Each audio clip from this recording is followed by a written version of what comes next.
ბათუმის საკრებულოში მიწის აღიარების კომისიის პირველი სხდომა გაიმართა. კომისიის წევრებმა 800 განაცხადიდან განსახილველად დღეს 83 გამოიტანეს. აღნიშნული მიწის ნაკვეთები კომისიის წევრებმა გასულ კვირას ადგილზე შეისწავლეს. კომისიაში პირობას დებენ, რომ 800-ვე განაცხადის შესწავლა 3 თვეში დასრულდება. სპეციალური კომისია მხოლოდ მიწის ნაკვეთების დაკანონებაზე იმსჯელებს, რომლებიც განცხადებლის საცხოვრებელსა და საკარმიდამო მიწის ნაკვეთს ესაზღვრება, ან აქვს საცხოვრებელი ასაღიარებელ მიწის ნაკვეთზე. მიწის აღიარების კომისია ახალი მოწვევის საკრებულოში 16 ოქტომბერს შეიქმნა. წელს პირველად კომისიაში მოხვდა ოპოზიციის წარმომადგენელიც. ერთიანი ნაციონალური მოძრაობის გუნდის წევრი ნოდარ დუმბაძე მიწის აღიარების კომისიის მდივნად აირჩიეს. დღეს მეორე შეთავაზება რომ იყო ამ კომისიის მდივანი და ამ გამოწვევასაც დადებითად შევხვდით და რა თქმა უნდა ჩემთვის მოულოდნელი იყო. არ მეგონა თუ შემოთავაზებდნენ.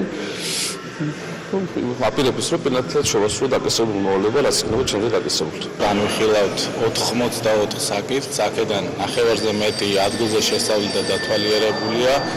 ნახევარი, თითქმის ნახევარი არის ისეთი კატეგორიის საკითხი, რომლის განხილვის უფლება ჩვენ არ გაგვაჩნია, ანუ შესაბამისად საკანონმდებლო ბაზა არ იძლევა ამის საშუალებას. ან მომიჯნავე მიწის ნაკვეთი უნდა იყოს, ან კონკრეტული შენობა ნაგებობა უნდა იყოს განთავსებული ამ მიწის ნაკვეთზე. ჩვენ მაქსიმალურად ინტენსიურად ვიმუშავებთ და უგვიანეს 3 თვეში განვიხილავთ ამ 800-ვე საკითხს.